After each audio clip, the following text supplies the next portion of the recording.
本场次的论文发表会将是以英文进行，所以如果有需要传译机的贵宾呢，请您在服务台用赠件的方式来换取我们的传译机哦，谢谢各位。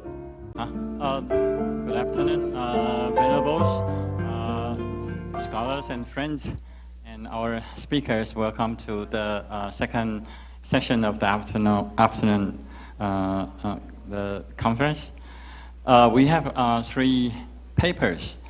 The topic of our first paper presentation is Buddhist Education Development, a view from the spirit of Buddhayana movement in Indonesia and the advocating of Master Inshun's teaching on humanistic Buddhism.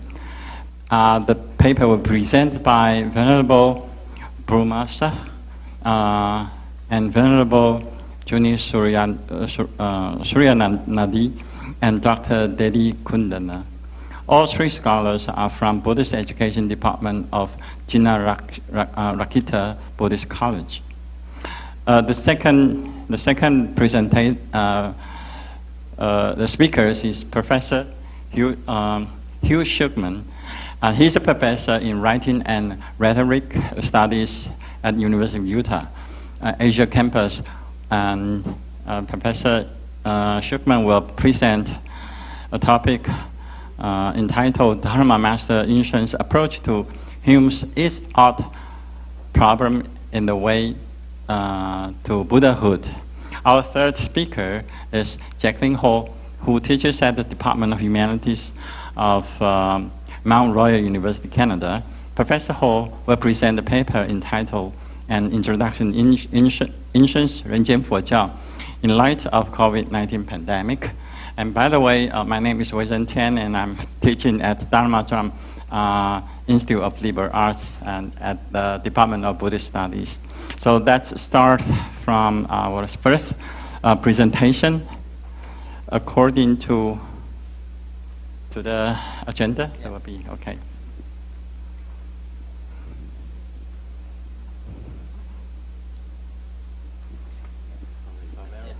Will present.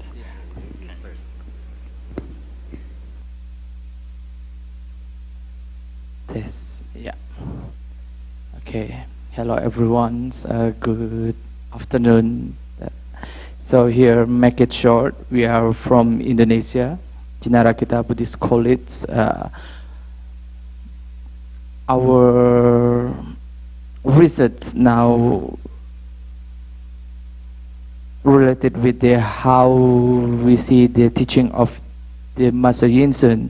We choose that how we develop the Buddhist education in Indonesia. So a view from the spirit of Buddhayana movement in Indonesia and the advocating of Master Inshun teaching on humanistic Buddhism. So research background in this research, the first is we know that Indonesia is a diverse country with tribes, ethnicity, languages, cultural, religion, and belief. It's a very huge island. We have 18,000, it's about 18,000 islands and 700 languages and ethnicity. It's so difficult to see how we can develop educations, especially for the Buddhist educations.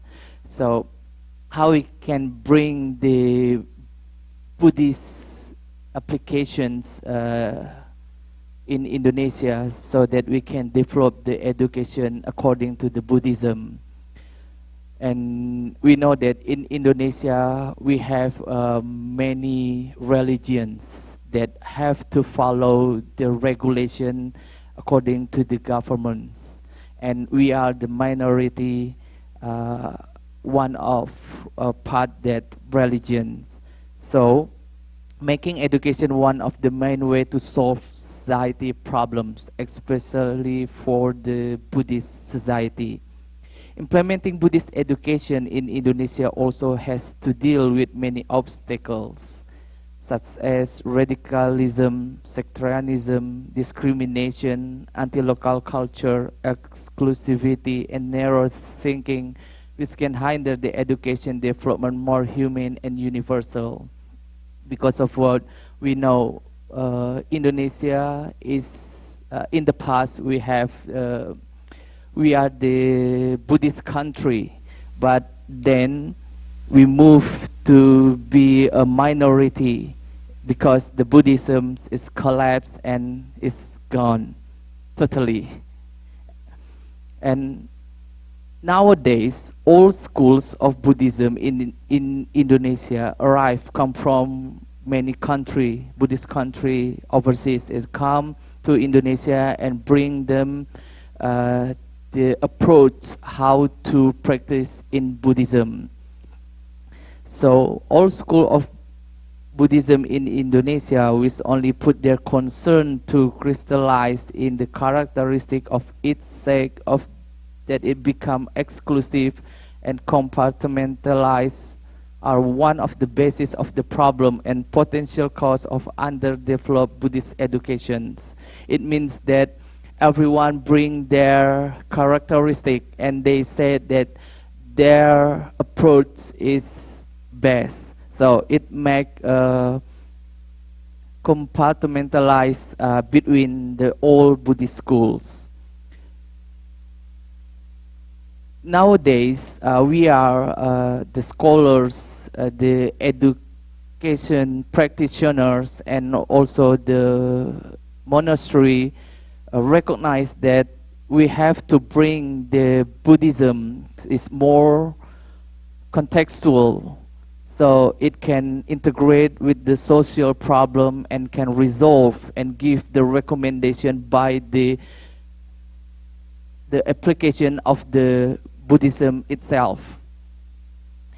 So we found that in Indonesia, one of the teacher that bring the spirit of Budayana movement, that the spirit and idea how to bring all the wisdom of the Buddhist school can contribute, can bring the essence of Buddha teachings, so can benefit all living beings, all the society, especially for the Buddhist society in Indonesia. So during the practice of the Budayana spirit movement, we found that it flowed together with the humanistic Buddhisms, approach advocated by Master Yin Sun, and the Budayana spirit propagated by the most venerable Asinjinara kita in Indonesia. It's flow together and the same essence how to bring the applied Buddhisms to solve all the phenomena and social problem, especially in Indonesia.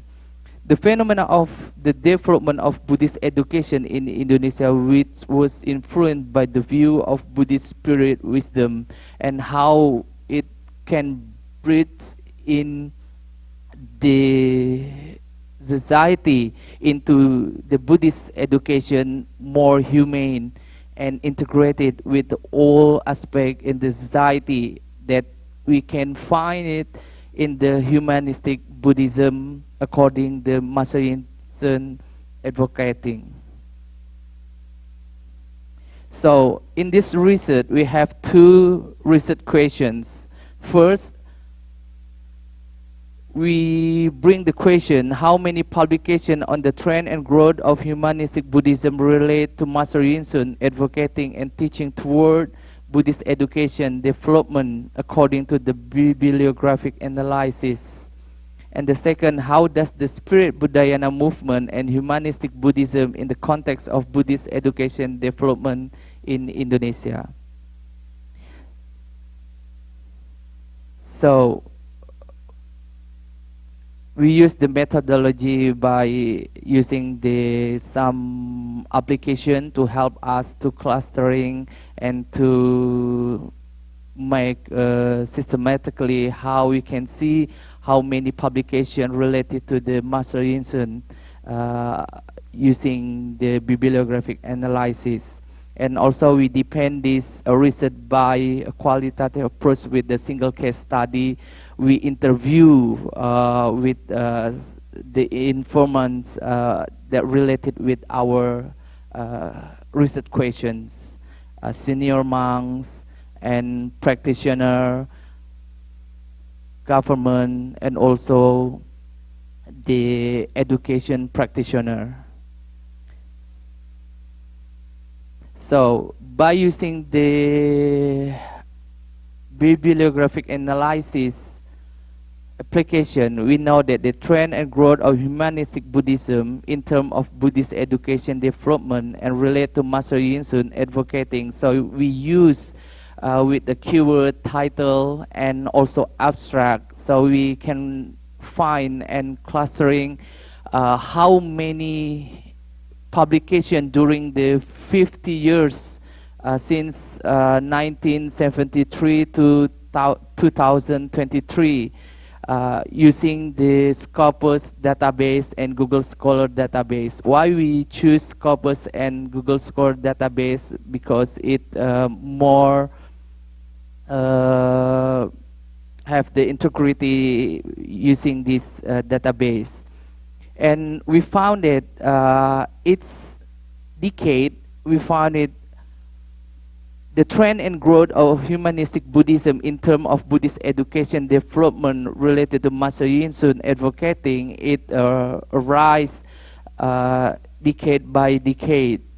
So we use the humanistic Buddhism and humanistic Buddhism in education's abstract title and also the keyword.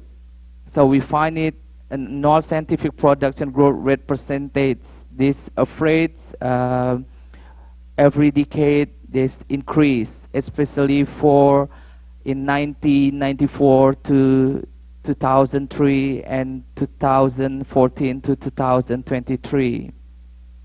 And then we use its decade to know that 508 papers and already published according to the Scopus and Google Scholar, but we are limited to the Scopus and Google Scholar database. We found it 508 publication, but we know that 1,000 publication according to this keyword, title, and abstract. Why? Because we limited and we can depend and make it more profound, this research, because we have a limitation with times and datas. So, trend and growth of humanistic Buddhism in terms of Buddhist education development related to Master Yin-sun advocating. So, we can see that in total 508. So its decade of the article publication is growing up. So humanistic Buddhism and humanistic Buddhism in education, this is, they give the specific keyword. We're using the humanistic Buddhism and Master Yin-sun. We found it in 50 years according to the Scopus. Using these two keywords, we found it 2 publications. And when we use the humanistic Buddhism in educations and Master Yin-sun, we found it 2 publications as well.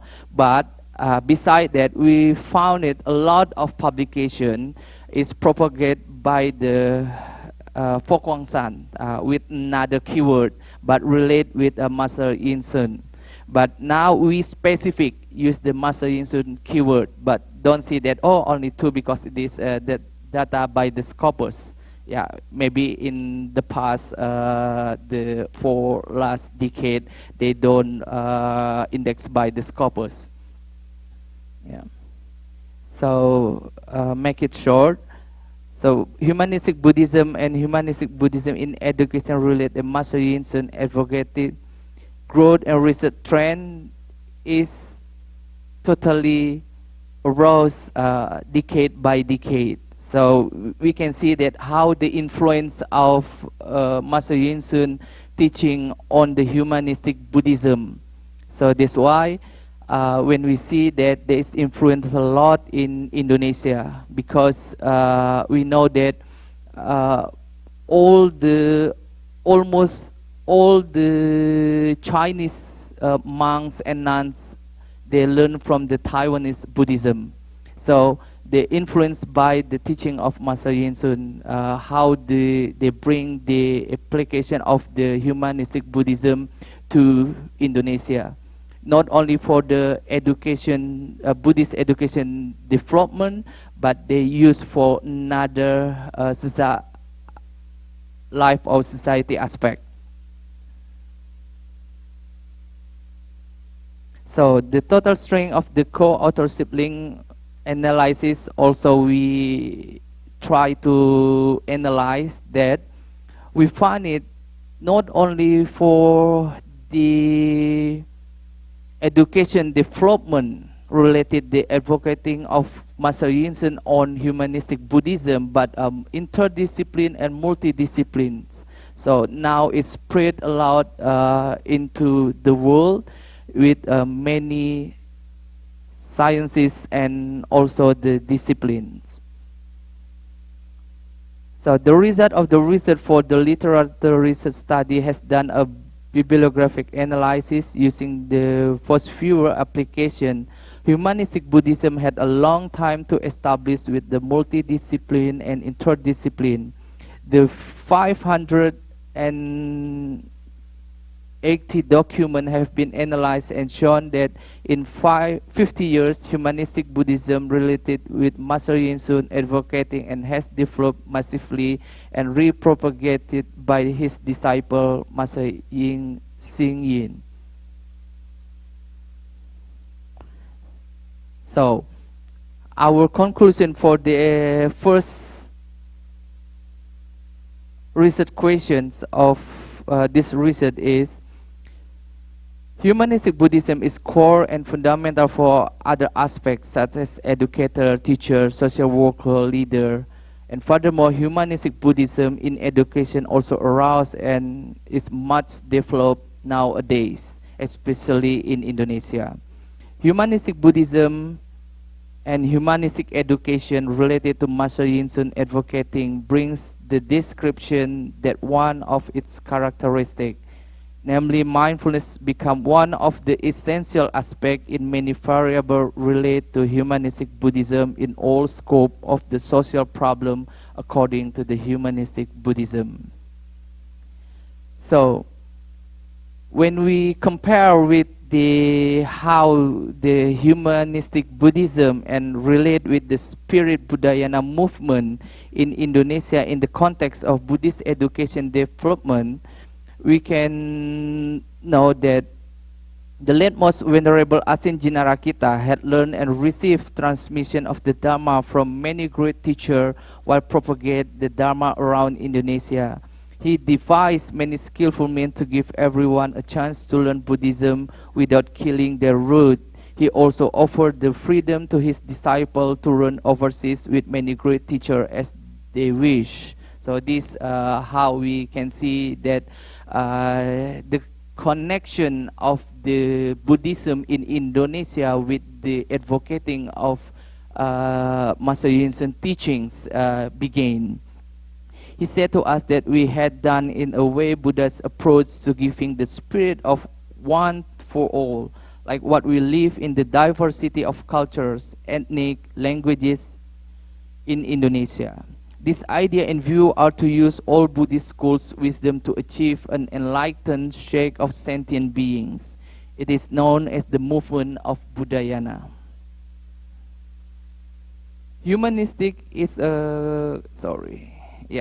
the spirit Budayana movement and humanistic Buddhism is the context of Buddhist education development in Indonesia. We can see the spiritual movement of Budayana support to development of Indonesian Buddhism. It has characteristics such as Budayana describe an inclusive Buddhist religion in Indonesia. Budayana brings the non-sectarian view in the middle of diversity in the Buddhist school in Indonesia. Budayana describes Buddhism as a religion in Indonesia that can integrate to social life. And Budayana can offer space to Buddhist society, deepen wisdom of the Dhamma, and bring to individual and social transformations, and how to bring the open-minded, non-discrimination, and non-judgmental of the diversity from Buddhist school. Yeah.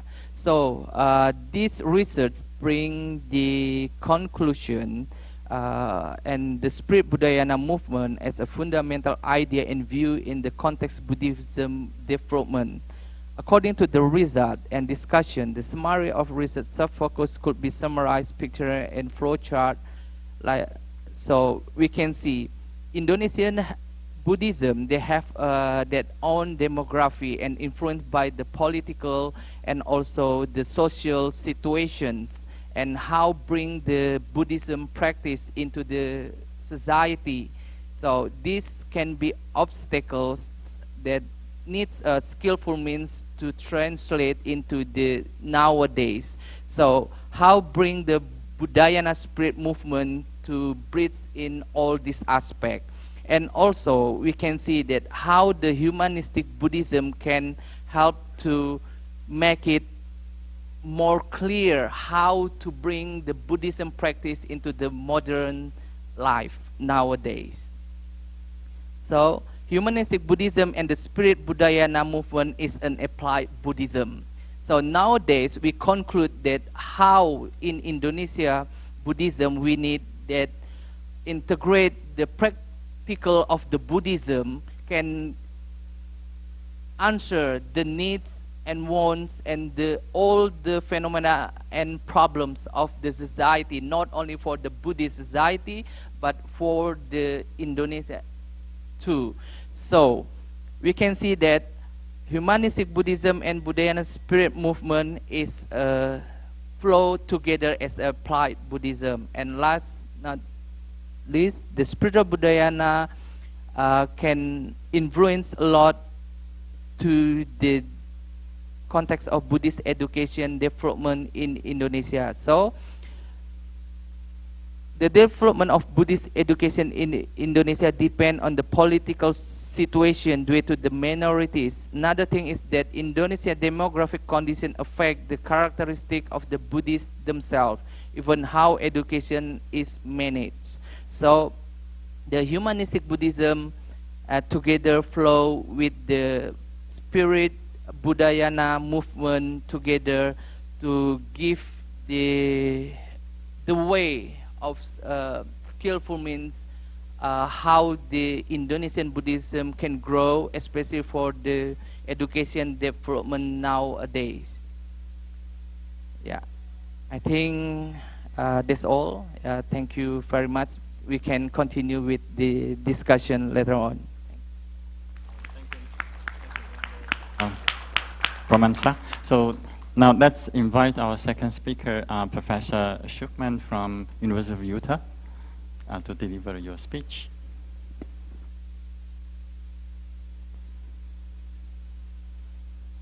Testing.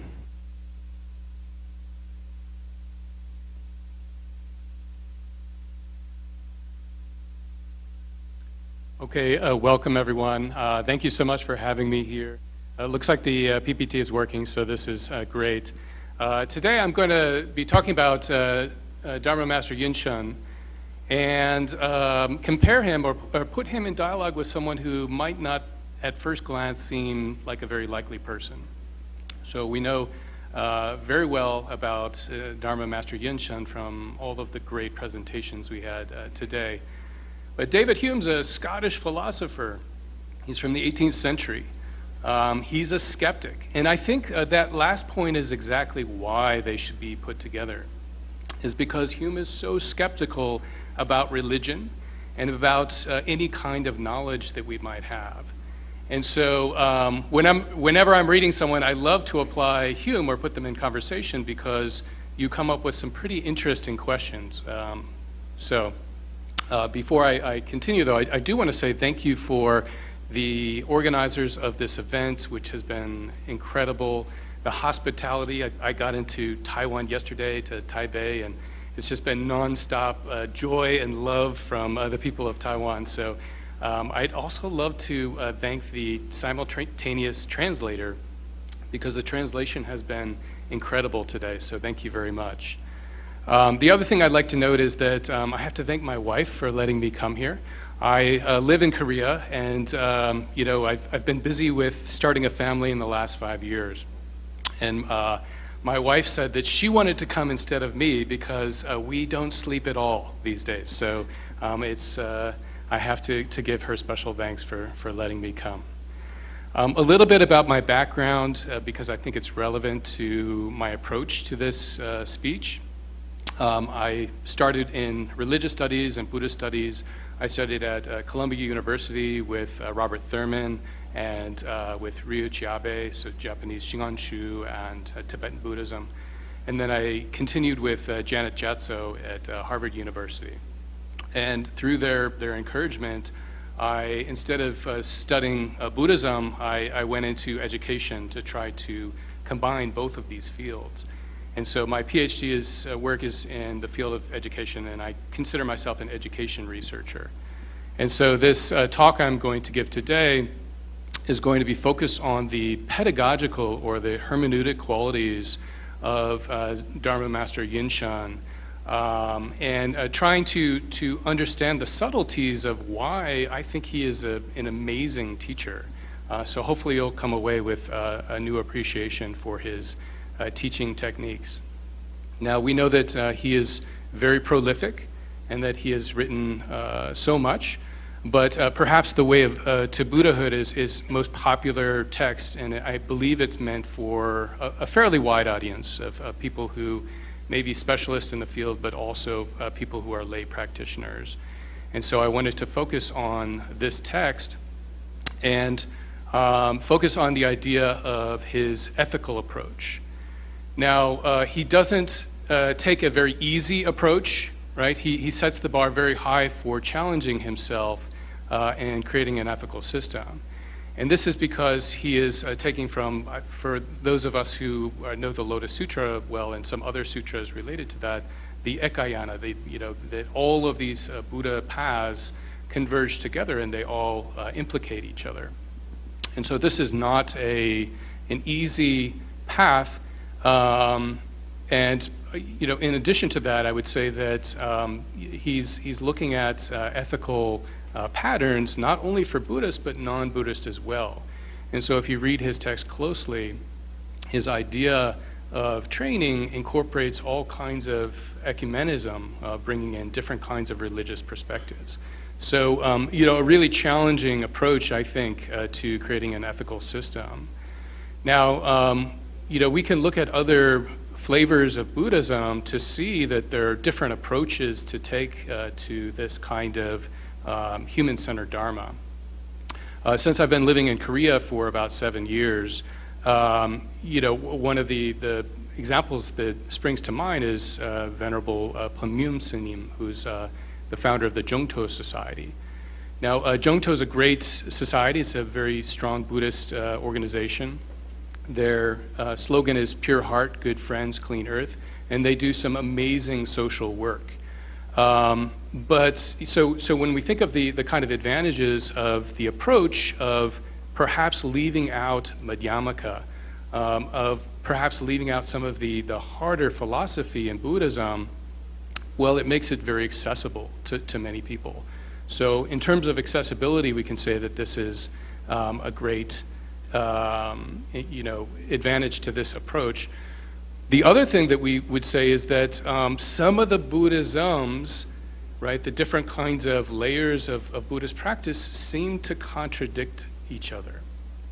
And so when you take out much of the, some of the teachings and focus on one particular aspect, you don't get that problem of confusing people through something that seems to be contradictory. Now, I would say that a disadvantage for me personally would be, and this is not a critique of this organization, just something to think about, is that everyone has different kind of, I believe, karmic dispensations, and so we all have different kind of character and personality, and not everyone is going to be feel at home in this kind of tradition. And so we see that Dharma Master Yinshan includes Madhyamaka and some of the other kind of difficult Buddhist philosophies in his discussion of ethics. And I think, as we know, when we include shunyata, when we include the idea of emptiness, that we're going to run into some kind of problems. And so you can see, in his book, he's citing Nagarjuna, Chandrakirti, all of some of the best Madhyamaka philosophers. And so one of the contradictions that I think rises to the surface right away is the idea of how the karma, or Nikaya, or Theravada, or Southern School of Buddhism, how does that system fit together with Madhyamaka authors? And so you can see that he is very securely behind this idea of using karma in his work. So I'll just read a very short passage here. This is from the Way to Buddhahood, the English version. He says, rewards and retributions are definitely brought about by karmic forces. Whenever there is an action, or karma, there is a result. Because karma is multifaceted and complicated, so too are the rewards and retributions. Okay? And so there are many passages on this idea of a karmic system of ethics. But when we think about shunyata, when we think about the idea of bringing in the emptiness, or the emptiness doctrine of Madhyamaka, then it gets a little bit more complicated. So this is from the Mula Madhyamaka Karika, Nagarjuna's very famous work, and this is from the J. Garfield translation. It's fantastic. So this is, if there's no action and agent, where could the fruit or result of action be? Without a fruit or a result, where is there an experiencer? So there's a kind of sense in which these systems, I think we know, and especially the people who are ordained, they've been studying this, that how they fit together. But when you're trying to teach a moral system, as the Way to Buddhahood is doing, to a wide audience of people, we can run into some kind of confusion through this. And so I think this is where David Hume is very useful. David Hume is a skeptic of religion. He's an empiricist. And he's most useful because he brings into contrast those things that are most interesting and most important for us to consider.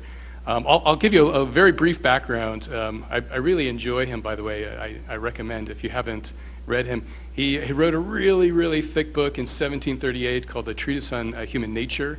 It runs about 1,000 pages. It's not a light read. And he thought that this book would make him incredibly famous and get a position in Scotland and Edinburgh on the faculty.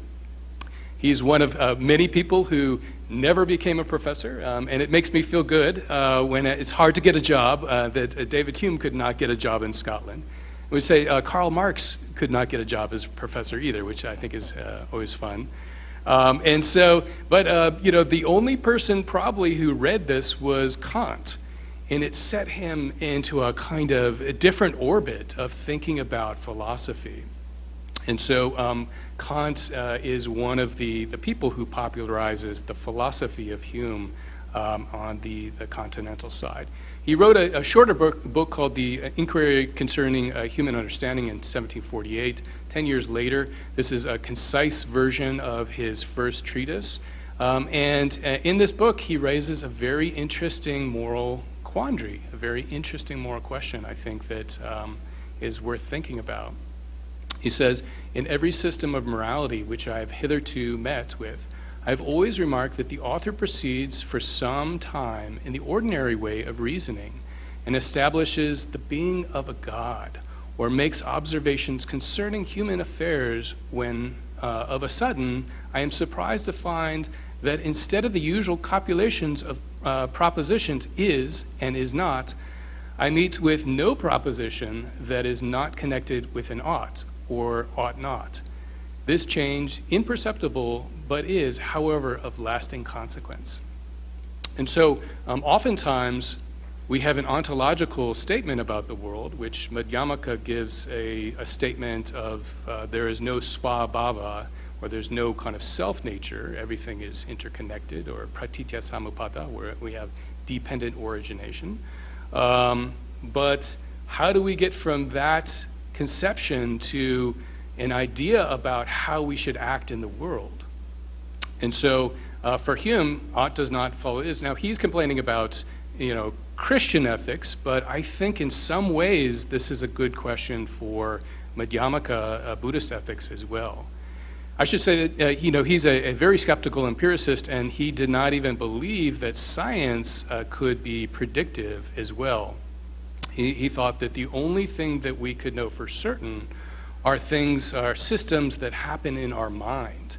But we can't really say that the sun will rise tomorrow, because there's no way for us to predict what will happen, only a probability. So he is a grand skeptic. But if we think about the ultimate nature, or however you want to describe the Dharma universe, then, for Hume's God, then the conundrum remains. How do we get to this idea of what is connected together, what is interconnected through the lack of self-nature, or empty of self-nature, and to an ethical imperative? Now, I don't know if I have enough time to do justice to everyone, but what I'm going to do is maybe look at a couple paths that a couple Western philosophers have taken and try to show that in a very subtle way, Dharma Master Yinshan also propounds the same strategies for teaching people as well. So some of my favorites here, we have Philippa Foot. She was an amazing British ethicist, philosopher. McIntyre, who's probably known to many of people who are interested in ethics, and Sam Harris, who's more recent and is interested in Buddhism, but an atheist, so should be an interesting group of people to think about. Now, probably Foot is most famous for her work in ethics, although she's a very wide-ranging philosopher. And if you've ever taken an intro to philosophy class, you probably have seen her trolley problem. The problem of which, if you are standing outside of a trolley, outside of a train, and you see that the trolley is going to hit 5 people who are on the track, will you pull the lever and change the track of the trolley, change the track of the trajectory, and kill one person instead? And so I think our previous panel was speaking in similar kind of terms with different kind of ethical principles with Peter Singer, but this is what she's most famous for. But she is written widely, and she thinks about Hume quite a bit. Now, one of the things that she says that is useful for our conversation here with Dharma Master Yinshan is this idea that morality is something that is practical. When we are thinking about any kind of moral teaching, we have to go into the lived reality of that. And so there could be a kind of disconnect from the ontological experience of our daily existence and this kind of practical teaching. And so she says that moral teachings are performative. They're gesturing towards a potential of eudaimonia, which is the Greek word for flourishing, right? If our ethics do not promote this kind of flourishing, then they are not consonant with a kind of ethical, with making an ethical world. Now, I think Dharma Master Yinshan says the same thing, but just in the language of Buddhism for people who are reading his The Way to Buddhahood. He says that, these different systems that whether it's Yogacara or Madhyamaka or the kind of Nikaya school, everything is pretty much the same. And if you're caught up in these kind of practical contradictions between any of these systems, it means that you are mistaking the finger for the moon, to use Zen language, or you're kind of upaya, you're forgetting that all of this is upaya. All of these ethical systems are skillful means, trying to gesture towards something more practical in a more eudaimonic world. I'd like to talk a little bit about MacIntyre, who's one of my favorite authors. He's still alive today and just a really wonderful kind of soul. So he is also a critic of Hume, talks about him quite a bit, but he is invested in a kind of Aristotelian basis for moral ethics. And so he is saying that we need to think about things in terms of teleology. We need to think of human interaction, whether it's with animals, in terms of the ends of all beings. And so if you are not thinking about what a good life might be for whether it's a deer, a human being, or any kind of sentient being, if you're not thinking about what the most flourishing aspect of that existence might be, then you have kind of gone astray. And so for him, it's maybe he talks about it in a little bit more subtle way than Dharma Master Yinshan. But every being, every sentient being has a kind of a telos, teleological ending. And so it's very clear in Dharma Master Yinshan's what that telos is, and that we're all called to be bodhisattvas. We're all called to be Buddhas. And so any kind of life that is pushing us towards that end has some kind of marga, or some kind of path that is very good for us. I'm going to skip Sam Harris for today because I think I'm running out of time. But I just want to say that there is a kind of Madhyamaka ethic as well that doesn't need to rely on a kind of karmically based ethic. And that is really stemming from discussions with people like Peter Singer, who we've talked about quite a bit today. But his most popular moral quandary, which probably many of you know, is imagine you're walking home from work one day and you see a small child who is drowning in a lake, but you have brand new expensive shoes on. And if you go into the lake, your shoes are going to be muddy, right? Do you go in and rescue the child? Well, everyone in this room would go in and rescue the child. It is something that is inevitable. But when we think about the child who is maybe living in a different city or a different country, we do this every day. And so there's a kind of implication that there's a privileging of our subjectivity that we need to think about that Madhyamaka addresses. I'm going to skip Rawls, but I'll just say that the way that we see this in Dharma Master Yinshan's very excellent book, The Way to Buddhahood, is that he places the ordering of the subjects that you read as you go through the text. We have a very deep discussion of emptiness doctrine and Madhyamaka, meditation, and then directly after that we have the Brahma Viharas.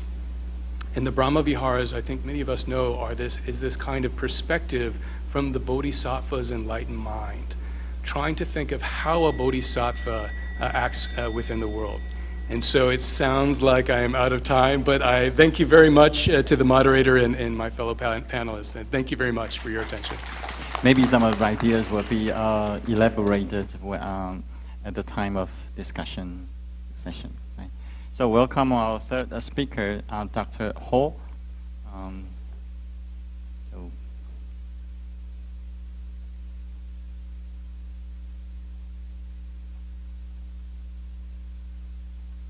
Dr. will give a speech on interpretation of ancient 人间佛教 in light of the COVID-19 pandemic.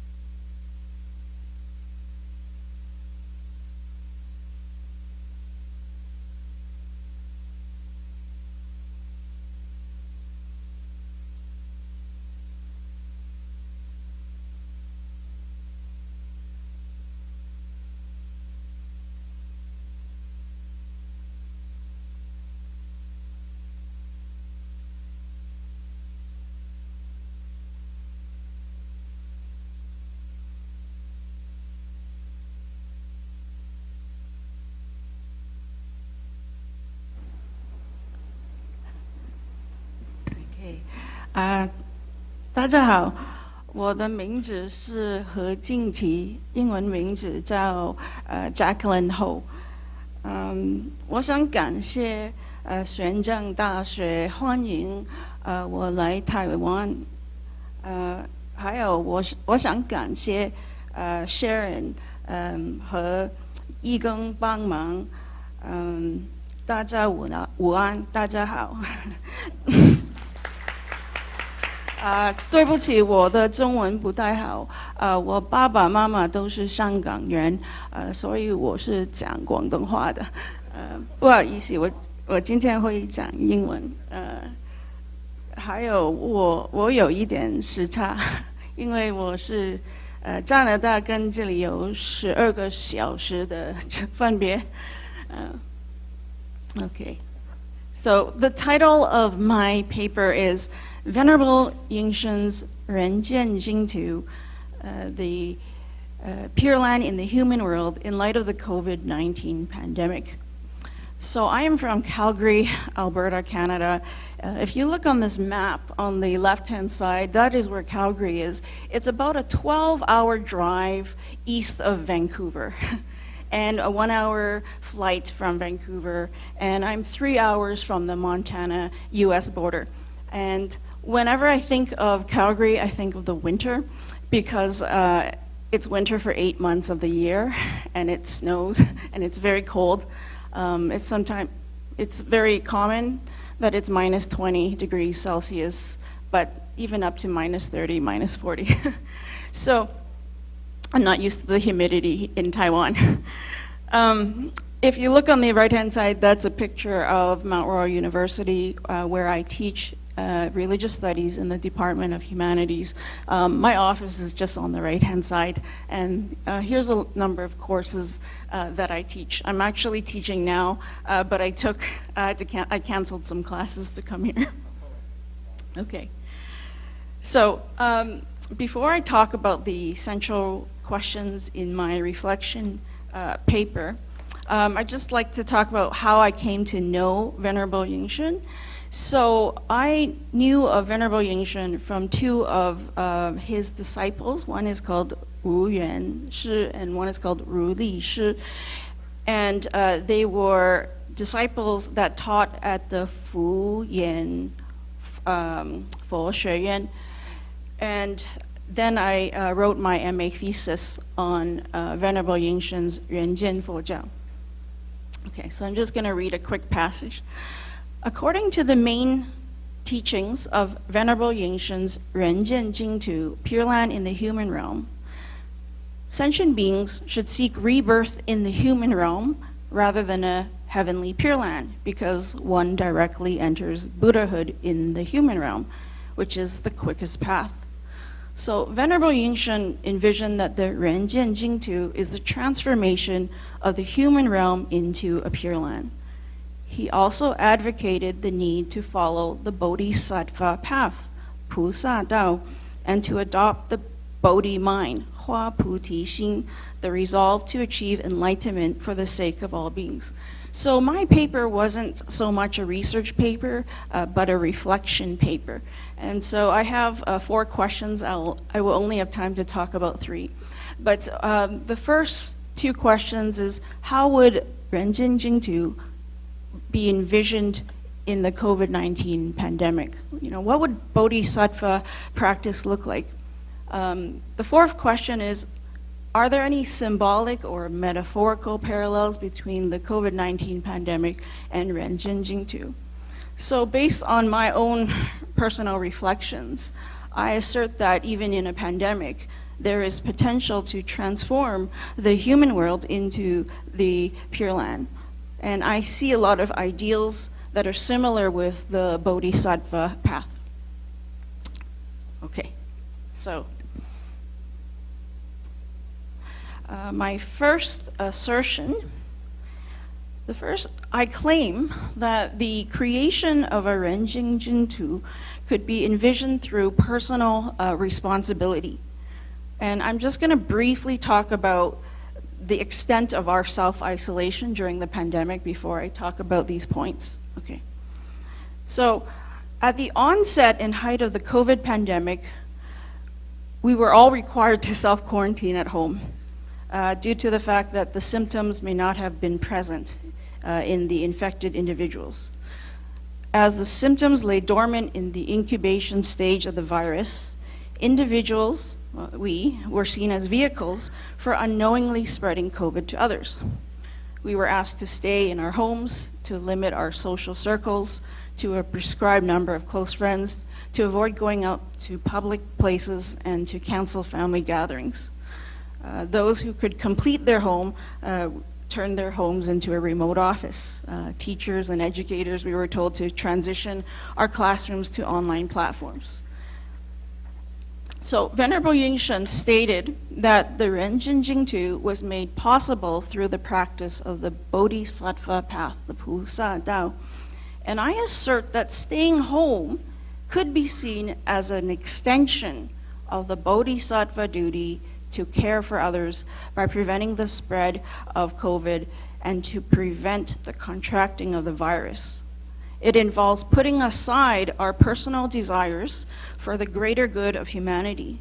And I further claim that the physical nature of our body being restrained in isolation is connected with the Bodhisattva perfection of morality, or sila, because an individual has to use effort and to stop them from thinking or doing harmful things to both oneself and others.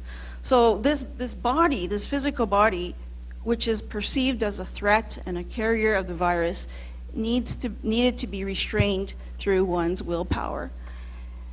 And this notion of restraining ourselves, exercising willpower, are necessary for the practice of morality. Okay. So I'm just going to show you some very practical examples that I reflected on. So on the left-hand side, we have the 5 Buddhist precepts: refrain from taking life, taking what is not given, sexual misconduct, falsehood, telling untruths, and refrain from intoxicants. So I reflected on how these might apply during a pandemic, and I assert that, number 1, the precept of refraining from taking life was observed by preventing the spread of COVID and potentially causing severe illness and death to others, because as one was considered to be an agent of threat to the public's safety. Okay. Number 2, the refrain from taking what is not given was reflected by not stockpiling or taking more than what was needed for limited goods or supplies, such as face masks, hand sanitizer, toilet paper, and disinfectants. And if you look at this photo, it's a picture of people stockpiling toilet paper at Costco. Okay. 3, refraining from sexual misconduct could be interpreted as limiting intimacy with others in terms of giving up our personal pleasures, such as public forms of entertainment, going out to the movies, theaters, museums, and concerts, and giving up traveling for pleasure, right? We couldn't travel during COVID. And 4, refraining from telling untruths was reflected through the need for an honest and transparent process of self-policing. For example, if we were showing physical symptoms, we were required to self-police and perform at-home rapid antigen tests. And then lastly, number 5, I interpret refraining from intoxicants as metaphorically as seeking the wrong sources of information and avoid spreading false information, which in turn would harm others and cause harm to oneself. So number 5, the act of refrain is employed by abstaining from seeking false avenues of information, such as false narratives or conspiracy theories. An example is during the one conspiracy theory is that COVID was spread through the cell phone networks or the mobile networks, so people were setting the cell phone towers on fire. Okay, so in this way, number 5, the sober or clear mind stream is attained. Okay, my concluding thoughts on this first part is that, like the Buddha's advocacy for following morality, the COVID pandemic forced the global population to change their entire lifestyle habits and ways of living a process that could not be achieved overnight, but could only be embedded in an individual's day-to-day life through self-reminders, repetition, restraint, and practice. We had to give up or renounce our pre-pandemic conditions of normalcy by giving up personal pleasures and desires, and called for a greater personal responsibility by contributing to a new vision of a safe world in which the threat of the virus could be contained. And so in the same way, Venerable Yingshun taught that morality was the foundation and the starting point of bodhisattva practice for leaving samsara behind. Okay. My third point is that Venerable Yingshun advocated that a human birth, one of the 6 possible realms of rebirth, was extremely rare and precious, and that the desire for blessings in a future life, seeking rebirth in a future life in the heavens or Pure Land, overlooked how precious our human life was in the present. And the famous analogy he uses is the analogous to the chance that a blind turtle swimming in the ocean will put its head through a golden ring floating on a surface every 100 years. Okay. So my second assertion is that the COVID pandemic highlights Yingshun's reminder that we should not take our temporary existence as humans for granted. In fact, public safety measures and the advocacy for mass vaccinations heighten the reality of our earthly mortality and the threat of severe illness and death. Okay, so some examples, the need to wear personal protective equipment before leaving home, right? I see a lot of you in your face masks, right? Or face shields or gowns. This was a reminder that our lives were in danger without it. And so this extreme caution that we go to fortify ourselves against death is a reminder of how fragile life is, how fragile our mortal bodies are, and the temporary nature of our momentary existence. So, my last point on this slide is I argue that Venerable Yingshun's transformation of the world into a Renjin Jingtu is possible through the metamorphosis of selfish views into selfless giving. The COVID pandemic reinforces the view that we cannot live in a world where we do not think about the welfare of others. The pandemic challenges our notion of self-importance, which I interpret as the Buddhist idea of self, Atman, or self-grasping views, by calling for the removal of self-serving desires for the sake and benefit of others. Okay, my last point, and I'll move on. We are not separate embodied beings that exist independent of one another. The pandemic showed that all beings shared a mutual reality, the reality of the pandemic, and it further highlighted the reality that we are all dependent on one another, reflective of the Buddha's teaching of interdependent arising. So Venerable Yingshun, he states, no person can live alone in society. There must be mutual dependence and support among the individuals, end quote.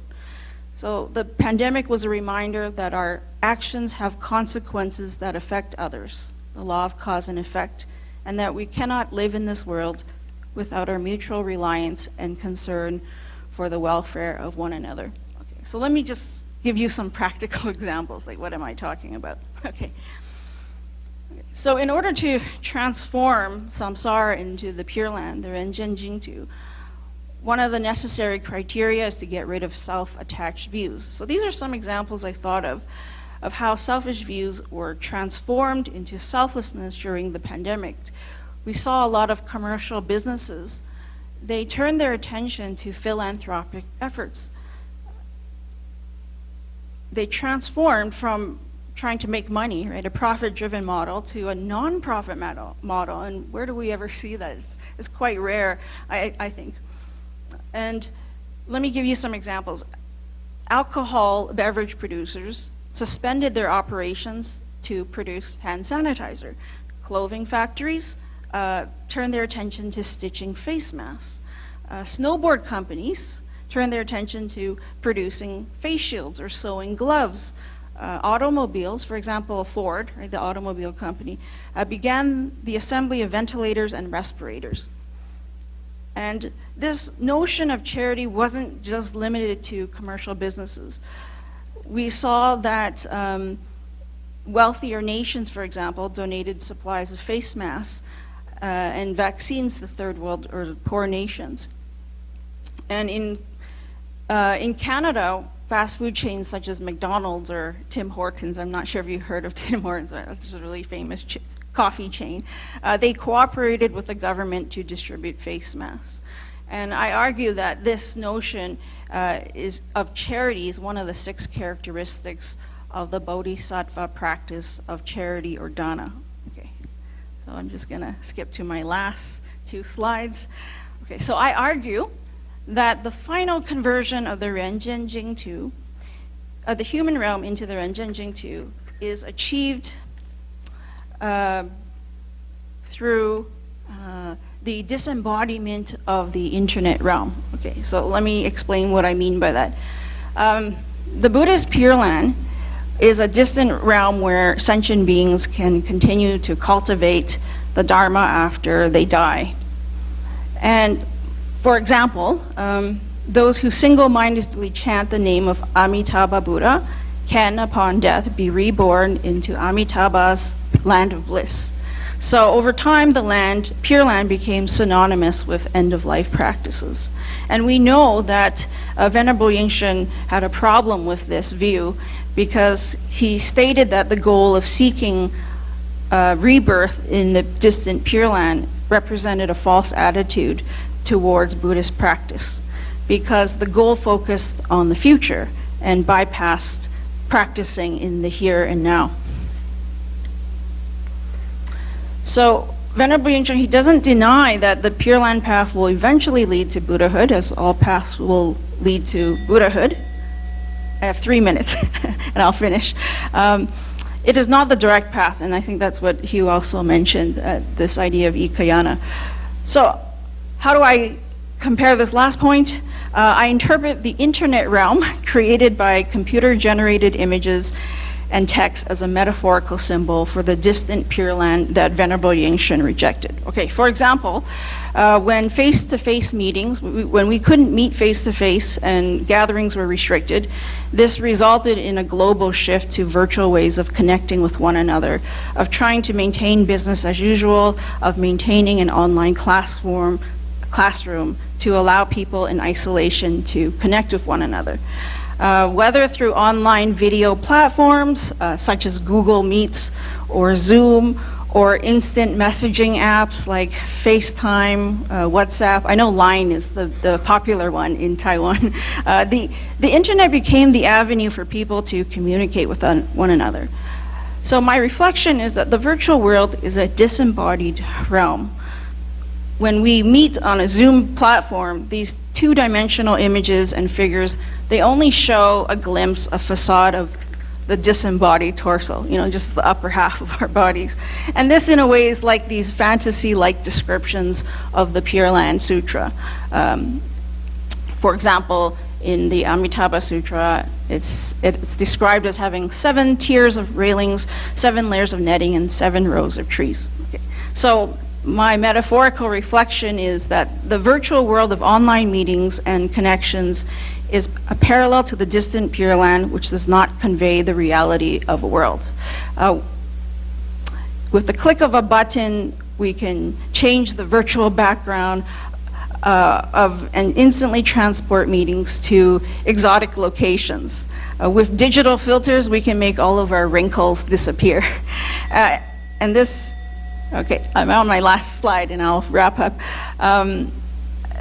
Similarly, in the Pure Lands, there's no aging and beings maintain their youthfulness. And dead video game characters can die and come back to life. So my concluding thought is that the virtual world has no tangible reality.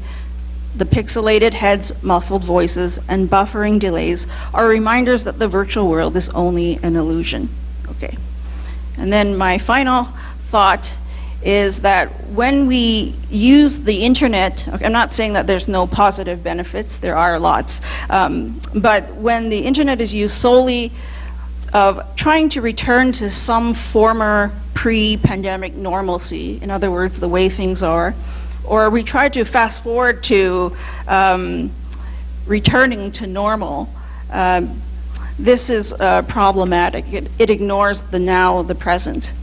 And so, lastly, I'm just going to, okay, I'm just going to wrap up.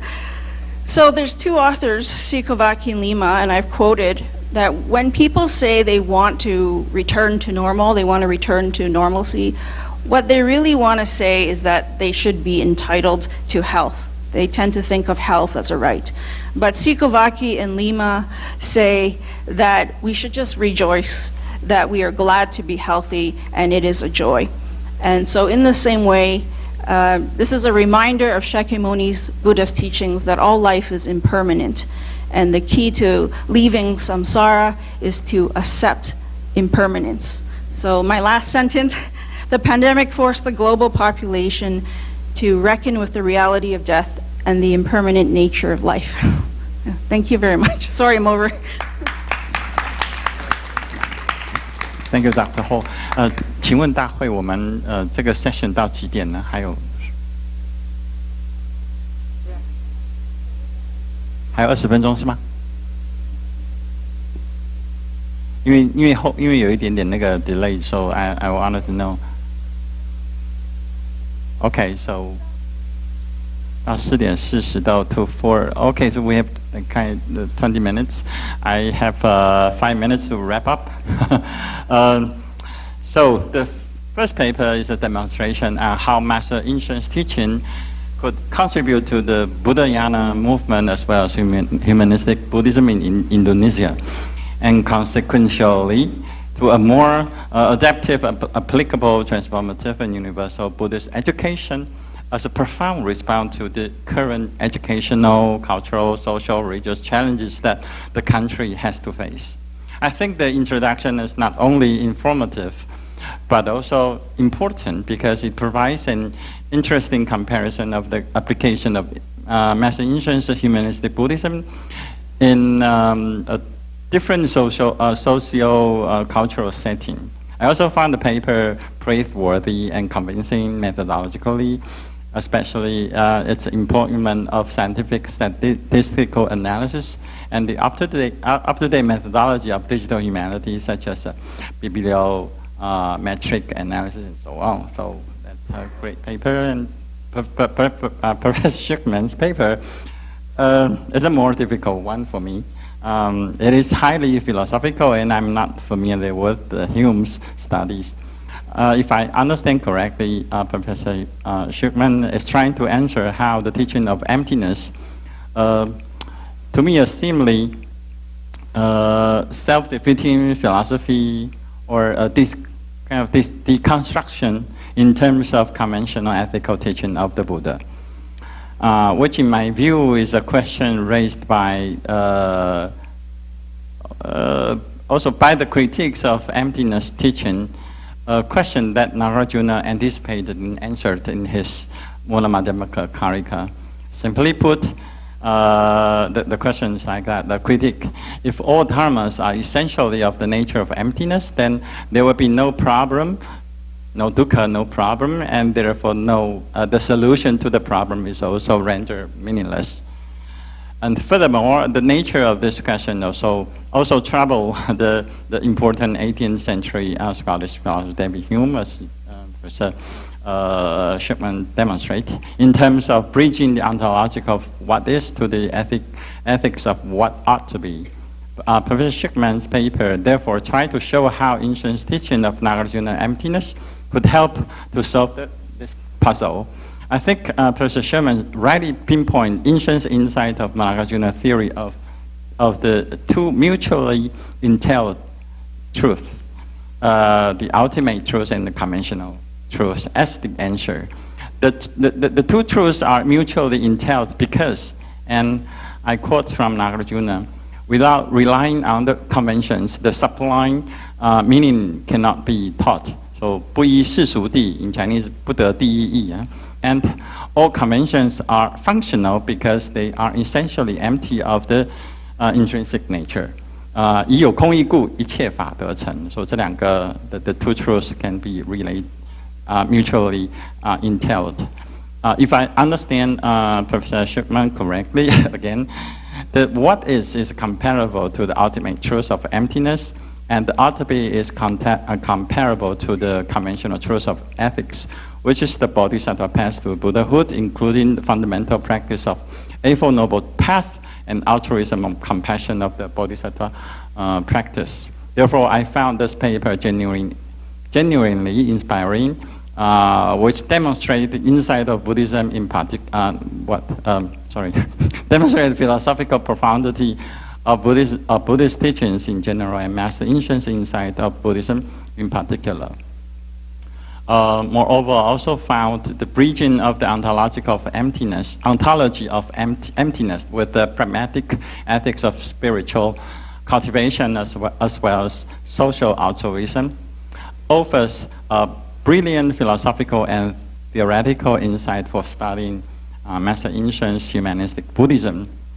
I'll skip the question for you, can I? I have two questions for you, but see if we have time later. The third paper presents Master Inshuen's 人间佛教 in light of COVID-19 pandemic. I found the comparison of the bodhisattva path leading to Buddhahood to the coping with the COVID-19 pandemic.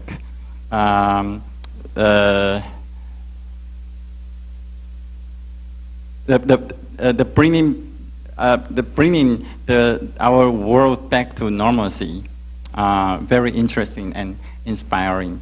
Dr. Ho compares practice of morality to the self-quarantine, which in my view is very appropriate, both because both emphasize on self-discipline and as a protection for subsequent freedom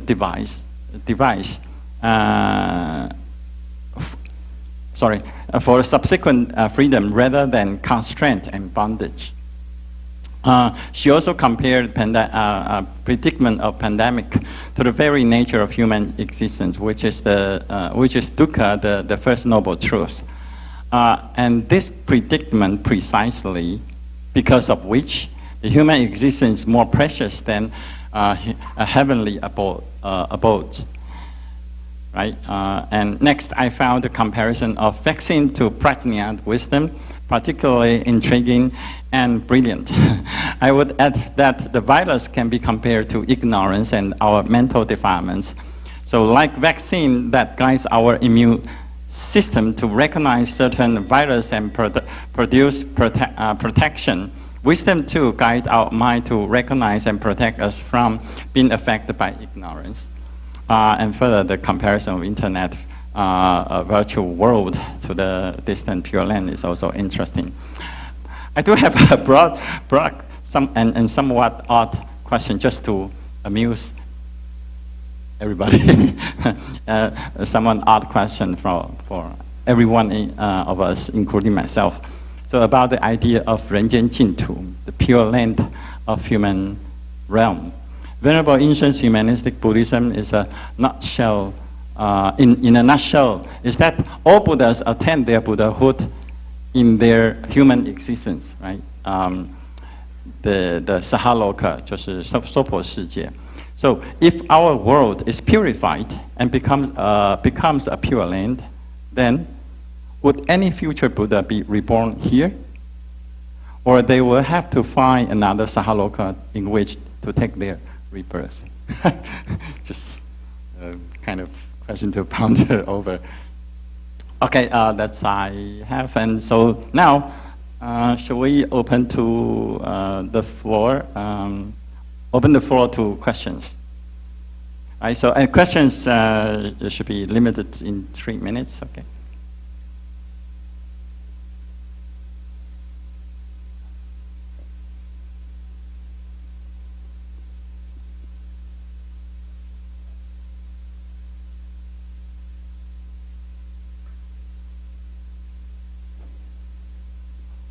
我想请教那个舒克曼他那个就是他有一张投影片啊哈，它里面有提到讲说那个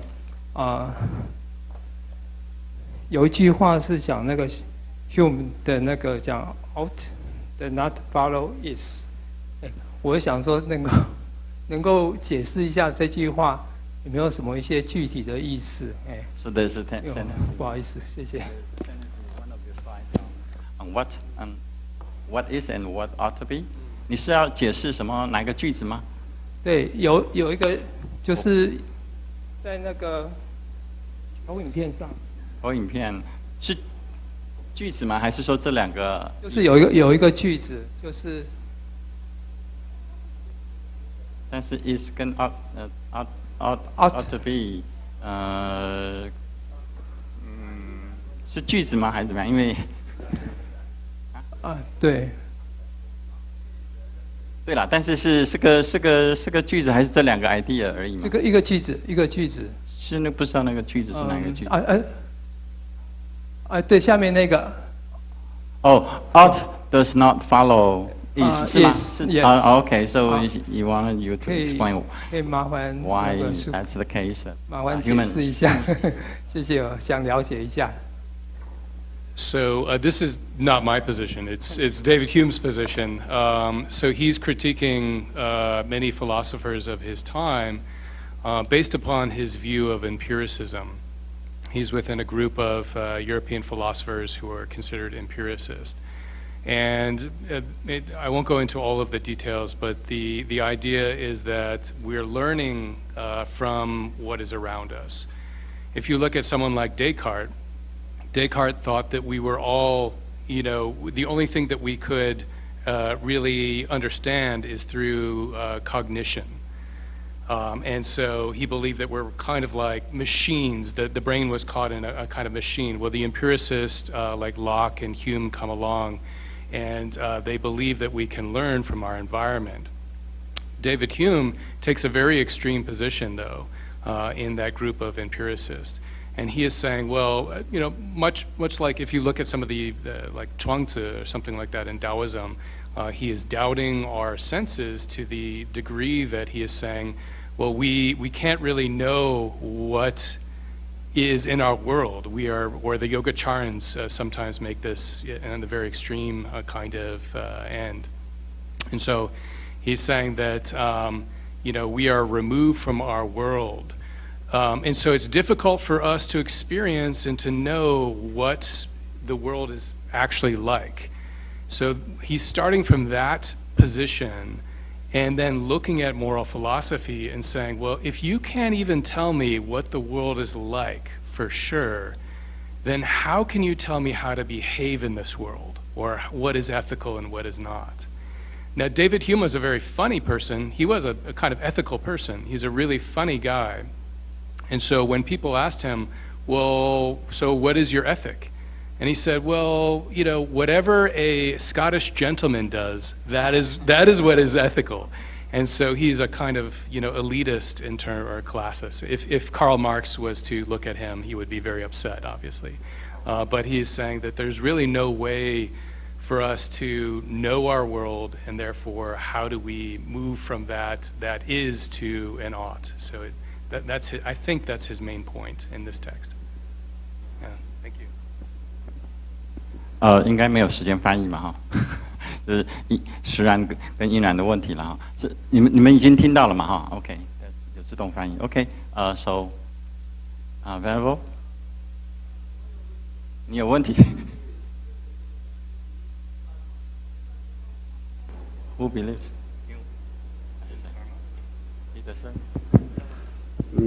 He believes karma, right? Who? Hume. Yeah, this. You? Who? Yeah. You? Me, Yeah. personally? Yeah, I've been a Buddhist for more than 20 years. I'm in Dharma teacher in training. Okay. Yeah, these are not my views, but I think it's useful to take people with different perspectives so that we understand that, especially with Dharma Master Yinshan, he's doing things in his books for lay people is very subtle. His teaching is really subtle. And so here's someone like a hammer. David Hume is like taking a hammer to ethical philosophy, right? Because he doubts everything. And so when we look through the eyes of David Hume, we can actually appreciate the difficult kind of the skill, the upaya that Venerable Dharma Master Yunxuan uses in his books, I think. Oh, so this is the question? 你的问题是？他相信是因果，对，为什么呢？ But 有什么 reason? Why he believed this karma? Why? So that's okay. So on a conventional level, I believe in cause and effect. Karma, as you probably know, is just from Sanskrit action, fruit, okay. action, fruit, right? But actually, it's upaya. So in an ultimate way, karma doesn't exist, right? We don't exist. Yeah. So, right. But I think in our daily lives, it's just like Newtonian physics is wrong. But it's mostly right. So, right. 好，还有问题吗？林老师，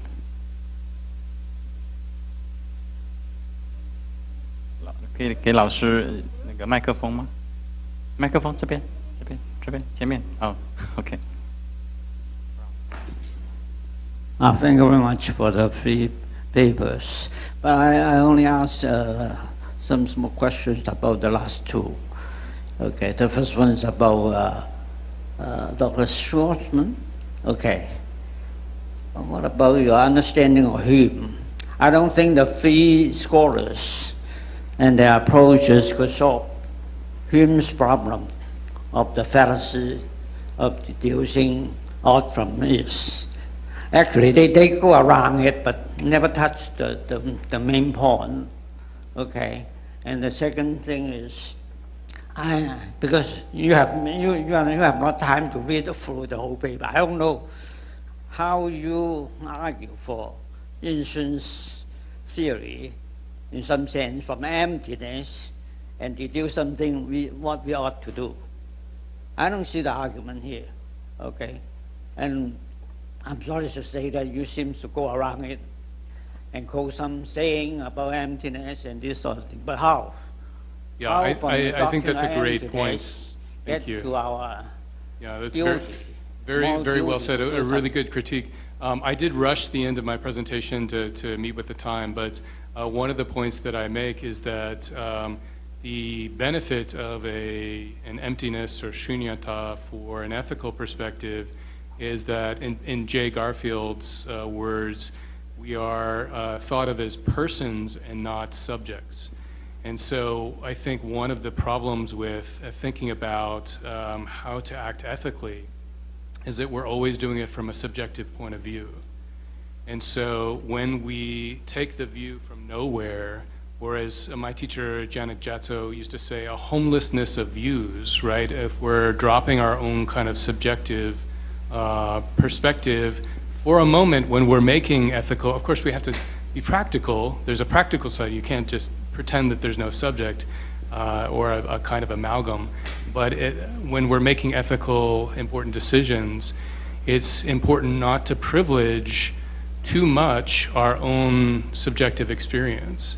And so opening ourselves up to this kind of bodhisattva view, if you think of the Brahma Viharas that Venerable Dharma Master Yunxuan talks about in The Way to Buddhahood, he's really clear in talking about what does it mean to be joyful, and the joy that we experience is not our own personal joy, but being able to harmoniously participate in the joy of other people. In order to do that without jealousy and any of the kind of hindrances, I think it does take some, for me at least, I'll just speak to my own experience, it takes meditation, it takes contemplating emptiness, so that this illusion of self does not get in the way of the way I think, the cognition. And so I think emptiness in the way that Dharma Master Yunxuan is positing through the Brahma Viharas is that it's important to drop these hindrances that prevent us from having that bodhisattva perspective. So that would be my reading of Dharma Master Yinshun. Did I answer your question, or am I going around it somehow? I'm not sure, but let me raise a question for Dr. Ho first, and then I return to your question, your answer. Okay.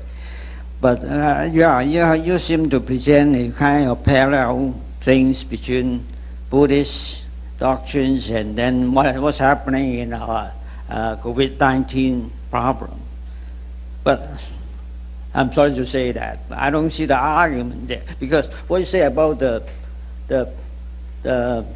COVID-19 problems, we could say all the things without anything from Buddhism.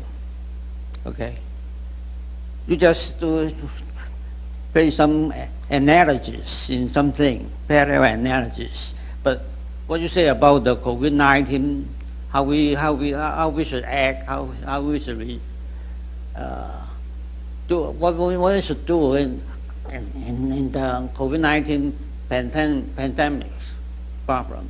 I mean, we do all these things, but we may not be Buddhists. Okay. And even some Buddhists may not agree with all you think, okay? But because I don't see any logical or even philosophical problem between the two, okay? So, because we say we should be honest, and then so honest actually is not the main point of Buddhism. Buddhism is a kind of how you say. Maybe in Cantonese, you know, the 大慈大悲, that's the point for doing something in regard to pandemics, not just because there's parallel something this, isn't it? Because I don't see any argument so how You're absolutely being a Buddhist as Yinshun, he would do something like that. You're absolutely right. I agree with you. There is no problem. I'm not trying to solve a problem. I'm just simply reflecting on parallel themes and symbols that come out. So I'm not trying to use logic to solve a problem. I'm trying to say that we are presented with COVID, and what is a way of looking at COVID through the Bodhisattva lens, and how would Yinshun's Renjin Forjiao apply in a pandemic? And I'm citing a reflection, not so much some logical analysis. But your paper seems to argue something from Yinshun's teaching. No, not at all. That's not. This has a parallel. No, yeah, I have been done all the time, right. All the way through And the 3 years already. No, you're right, and I apologize for any misunderstanding. But yes, my paper is purely reflective and not so much trying to fit, Yinshun's philosophy into Maybe some my problem. point is something like that. Just like a common folk, we could do all these things, but without any belief in Buddhism. So, I mean, Yes, yeah. I'm a confusion, you may say. Yes. I do all the things. I agree almost all of these things, but not totally. Anyway, okay. Returning to whose answer? Okay. Well, okay. OK， 是不是时间到了是吗？刚刚那一声。哦。Oh, OK， 好。Thank you, Professor Lin, and thank you, our audience for attending the session, and thank you, our 3 speakers. Thank you much. Let's conclude the session. 感谢邓教授为我们主持这一场的论文发表会，也感谢这位学者专家与我们分享您的智慧结晶。Thank you, Professor Deng, and special thanks to everyone for sharing your wisdom and insight.